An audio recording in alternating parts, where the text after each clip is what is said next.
Nobody forces you to obey a belief. That's the trick. Religion doesn't usually control people with chains or threats anymore. It does something far more efficient. It rewires the way your brain feels about fear, authority, and doubt. And once that wiring is in place, you police yourself.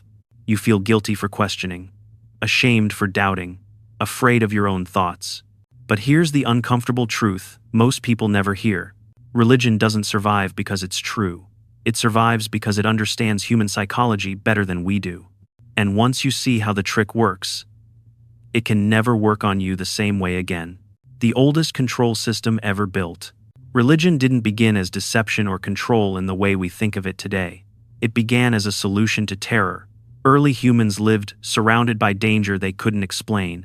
Storms destroyed villages, disease wiped out families overnight. Predators hunted in the dark. Death arrived without warning and without meaning. In that kind of world, randomness was unbearable. The mind needed patterns. It needed rules. It needed a reason things happened at all. So, humans created stories that could calm the chaos. Stories where the world was not random, but watched. Where someone, somewhere, was paying attention. If lightning struck, it wasn't meaningless. If crops failed, it wasn't just bad luck. Everything had a cause. Everything had an intention. And most importantly, everything had rules. Those rules were simple. Obey and you are safe. Disobey and something terrible follows. This was not stupidity. It was survival.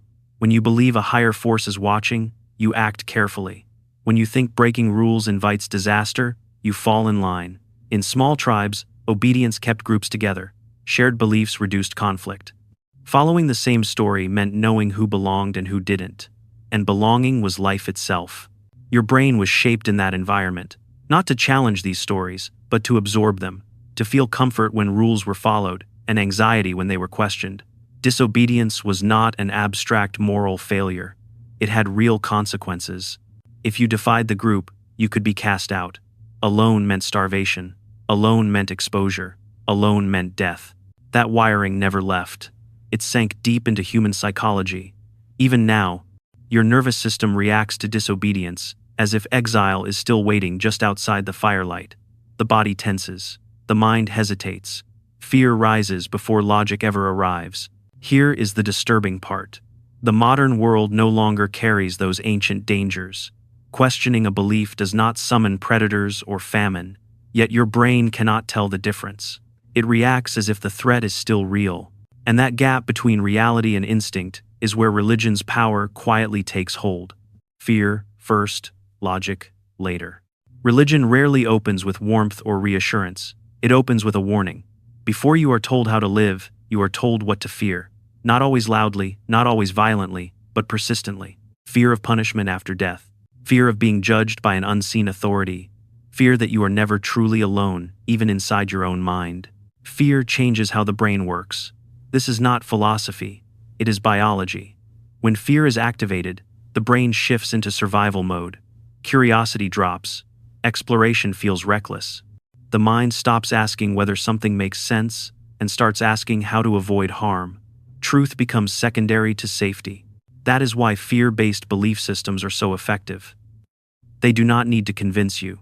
They only need to scare you enough to stop you from checking. When a threat is eternal, invisible, and undefined, your brain cannot resolve it. You cannot measure it. You cannot test it. You cannot say with certainty that you are safe, so the safest move becomes obedience. Religious threats are designed this way for a reason. Hell has no clear map. Judgment has no clear timeline. Surveillance has no visible watcher. This keeps the fear alive. A danger you can see eventually loses power. A danger you cannot see lives forever in your imagination. Over time, your brain learns a simple association. Questioning equals risk. Doubt equals danger. Curiosity equals punishment. That association does not stay intellectual. It becomes emotional. You feel anxiety before you form the question. You feel guilt before you examine the belief. The system no longer needs to argue with you. It has already trained your instincts. That is why religious fear feels different from ordinary fear. You can outrun a predator. You can escape a threat you understand. But you cannot escape a punishment that exists everywhere and nowhere at once. The cost feels infinite, and when something feels infinite, even a small chance becomes unbearable. Once fear lays the foundation, logic is no longer needed. Authority can move in without resistance, guilt can take root without explanation, obedience no longer feels forced, it feels necessary. And from that moment on, the system builds itself inside you. The authority illusion. Every major religion places something beyond questioning at its center. A God who cannot be challenged, a scripture that cannot be wrong, a tradition that must be preserved, a divine law that overrides human judgment. This is not because humans naturally crave authority. Most people resist being controlled. What the brain truly craves is certainty. Uncertainty is exhausting. When nothing feels stable, the mind keeps searching, calculating, worrying. But when an idea presents itself as absolute truth, something strange happens. The mental tension eases. The brain stops scanning for alternatives. Responsibility is handed over. Decisions feel lighter because they are no longer yours alone. That surrender feels like relief. You are told what is right, what is wrong, what matters, what does not. And for a while, that clarity feels peaceful.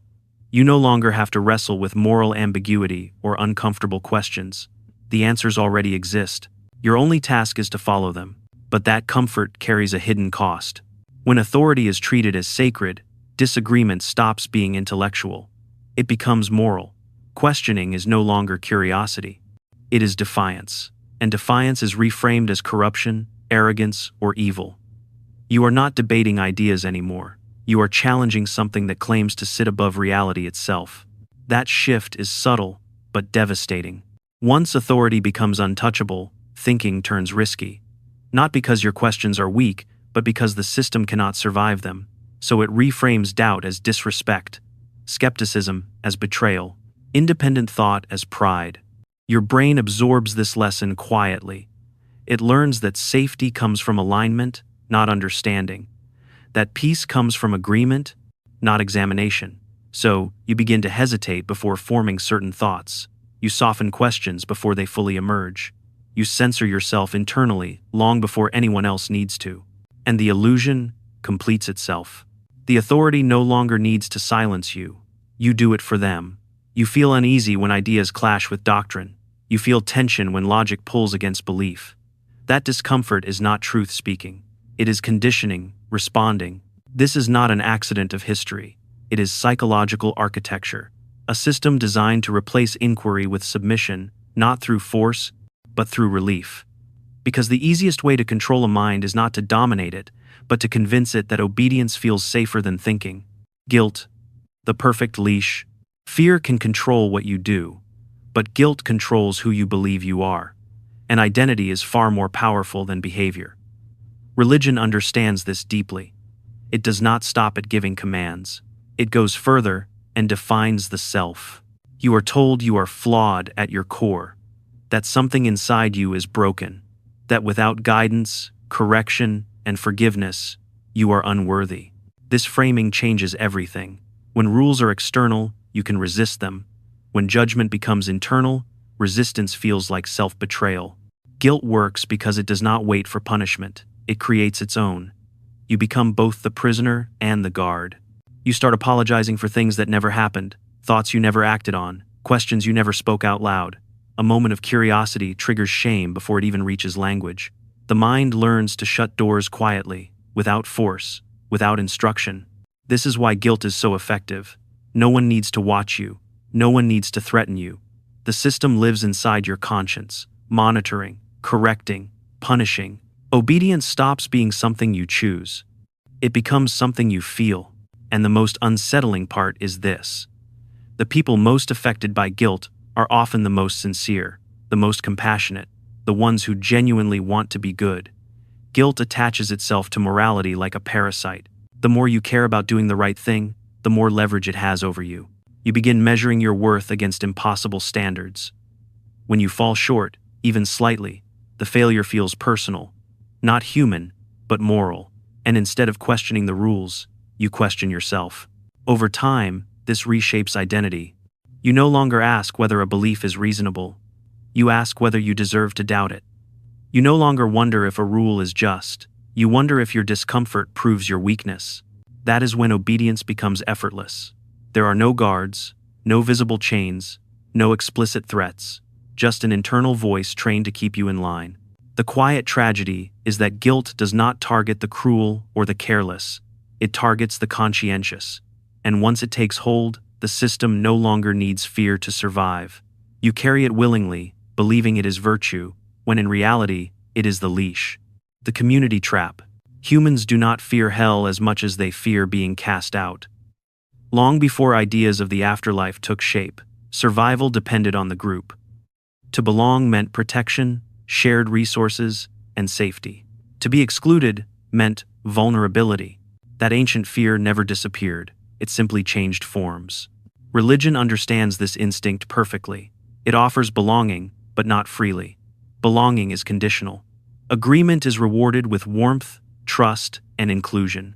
Doubt is met with concern, pity, or quiet distance. Leaving is framed not as a choice, but as a failure. You become a cautionary tale, a lesson whispered to others about what happens when someone strays. In this environment, obedience is no longer about belief alone. It becomes social survival. You are not just following a god or a doctrine, you are protecting your place in a network of relationships, family bonds, friendships, a shared identity that tells you who you are and where you fit in the world. That is why questioning feels so heavy. You are not only risking an idea, you are risking connection.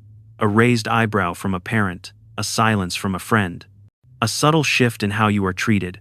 None of it needs to be explicit. The threat is understood without being spoken. Leaving a religion often hurts more than staying, even when the doubts are strong. Not because the beliefs are true, but because belonging is powerful. It gives structure to life. It offers rituals, shared language, and a sense of being seen. Walking away from that can feel like stepping into nothingness. The pain can feel like social death. Holidays change, conversations become careful, relationships grow tense or distant. You grieve not only a belief system, but a version of yourself that existed within it. And that pain serves a purpose. It is not accidental. It sends a message to those still inside. This is the cost of leaving. This is what happens when you question too much. The system does not need to threaten you directly. The consequences are visible in the lives of those who walk away. So many stay, not because they are convinced, but because they are afraid of losing everyone they love. The community becomes the cage, lined with comfort, held together by fear of exclusion. And as long as belonging is conditional, obedience remains the price of connection. Why doubt feels like danger. Have you ever noticed that doubt does not arrive as a calm question? It arrives as a feeling, a tightness in the chest, a sense of unease, a quiet alarm that sounds before any logical thought has fully formed. That reaction is not accidental. It is learned. Religion trains the brain to link doubt with danger, not through argument, but through repetition and consequence. From an early age, questions are met with discomfort. Curiosity is redirected. Skepticism is framed as something risky, even immoral. Over time, the brain builds an association. Doubt equals punishment, even when no punishment ever actually arrives. So later in life, harmless questions trigger anxiety automatically. What if I am wrong? What if I regret this? What if something bad happens because I thought this thought? Those reactions feel like intuition, like a warning from deep inside. But they are not divine messages or moral insight. They are conditioned responses. Your mind learned early that curiosity carries a cost. So when a question appears, the nervous system responds first. Heart rate changes, muscles tense. The brain sends warning signals before logic has a chance to speak. The feeling comes before the thought, and that makes it powerful. This is why doubt feels dangerous even when nothing is at stake. You are not responding to the question itself, you are responding to the history attached to it. Years of subtle reinforcement taught your brain that certain lines of thinking lead to trouble, not because the ideas are harmful, but because they threaten the structure you were taught to protect. Once you recognize this, something shifts. You begin to separate the emotion from the question. You notice the fear rise, but you no longer assume it means stop. You realize the discomfort is not proof of wrongdoing, it is evidence of training, and that awareness weakens the spell. The system relies on confusion between fear and truth. When you see that fear is learned, not earned, it loses authority. The question no longer feels like a cliff edge, it feels like a doorway. And the more often you step through it, the quieter the alarm becomes. Obedience disguised as virtue. The most dangerous trick religion ever pulled was not fear or guilt or threats of punishment. It was something far more subtle. It redefined obedience as goodness, not kindness, not empathy, not compassion or understanding, but compliance. Following instructions, submitting without proof, trusting without evidence. Once obedience is labeled virtuous, resistance starts to look immoral. A person who questions is no longer thoughtful, they are proud. A person who hesitates is not careful, they are weak. Moral value shifts away from how you treat others and toward how well you conform. This inversion changes how people judge themselves and others. You can follow harmful rules and still feel righteous. You can ignore suffering and still believe you are good, as long as you obey. Responsibility moves away from actions and toward loyalty to the system. And when something goes wrong, the system has an answer ready. It is part of the plan, a test of faith, a lesson you were meant to learn. If pain appears, it is not evidence against the belief. It is evidence that you failed to understand it. This removes accountability from ideas entirely. Beliefs no longer have to justify themselves in the real world. They are protected from failure. Any contradiction is redirected inward. If the promise does not come true, you must be the problem. If the outcome is cruel, your faith must have been insufficient. Over time, this erodes trust in your own judgment. You stop evaluating beliefs based on results. You evaluate yourself based on obedience. Did I submit enough? Did I doubt too much? Did I follow correctly? The system becomes untouchable because it never takes responsibility. Only individuals do. Only individuals carry the weight of disappointment, confusion, and harm. But here is the truth hidden in plain sight. A belief that cannot be questioned is not sacred. It is scared. It needs protection because it cannot stand on its own. Truth invites examination. It does not fear it. When obedience replaces understanding, morality becomes mechanical. And when goodness is measured by submission, the system does not produce virtue. It produces compliance. What happens when the spell breaks? There is a moment most people are never prepared for. Not when they first doubt, and not when they finally admit it out loud, but when obedience quietly loosens its grip, when the rules that once felt absolute start to feel optional, when the voice that used to command begins to sound distant. What happens next surprises almost everyone. Morality does not collapse. It does not fade. It becomes clearer, sharper, more intentional. When obedience fades, you stop doing good things out of fear of punishment and start doing them because you understand their impact. Kindness stops being a requirement and becomes a choice. Ethics stop being enforced and start being owned. You realize something that once felt impossible. You do not need to be watched to care. You do not need threats to act with integrity. You do not need guilt to feel responsibility for others. Compassion does not come from surveillance. It comes from awareness. This realization can feel deeply unsettling at first. Obedience offered certainty. It told you what to do and when to do it. Freedom removes that structure. It hands responsibility back to you. And responsibility can feel heavy when you have not carried it before. Freedom asks harder questions. Not what am I allowed to do, but what kind of person do I want to be? Not what am I told is right, but what actually reduces harm. Those questions do not come with pre-written answers. They demand honesty. And honesty can be frightening. It exposes contradictions. It forces you to confront uncomfortable truths about yourself and the world. But it also brings something obedience never can. Integrity. When your actions align with your understanding, not your fear, something steadies inside you. Your values become flexible without being weak. You can revise them, improve them, deepen them. There is no threat in learning, no danger in changing your mind. You reclaim your thoughts, your doubts, your curiosity. You no longer treat them as enemies. You listen to them. And in that space, something real begins to grow. A morality that is not borrowed, a meaning that is not enforced, a sense of self that is chosen, not commanded. That honesty is not loud. It does not demand loyalty. It simply stands. And once you experience it, obedience loses its appeal. Religion didn't trick you because you were weak. It worked because you're human. Because your brain evolved to seek safety, certainty, and belonging. But here's the quiet truth. A belief that requires obedience doesn't trust you. And a system that fears questions knows it can't survive answers. You don't need permission to think, you don't need fear to be moral, and you don't need obedience to be good. The moment you start asking why, the illusion starts cracking. And if this video made you uncomfortable, good. That's not danger you're feeling. That's your mind waking up. If you value truth over comfort, if you believe thinking is sacred, stay curious. And don't stop questioning.